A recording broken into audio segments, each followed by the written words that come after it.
जर ए अधिक बी बरोबर 5 आणि ए बी बरोबर 6 तर ए घन अधिक बी घन ची किंमत किती? या दिलेल्या किमतीवरून आपण ए अधिक बी कंसाचा घन हे नित्य समानतेचं सूत्र वापरणार आहे. त्याचा विस्तार आहे ए घन अधिक बी घन अधिक 3ab कंसात ए अधिक बी. इथं आपल्याला ज्या किमती माहीत आहेत त्यात आपण किमती ठेवूया.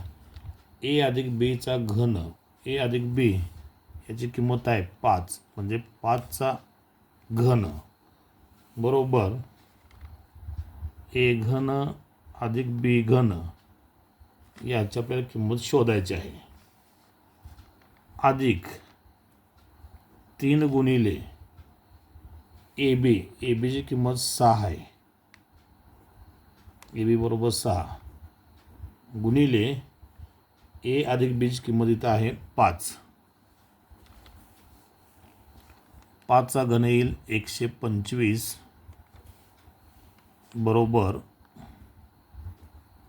ए घन अधिक बी घन अधिक, हा जर आपण गुणाकार केला 6 18 18 पंचे 90.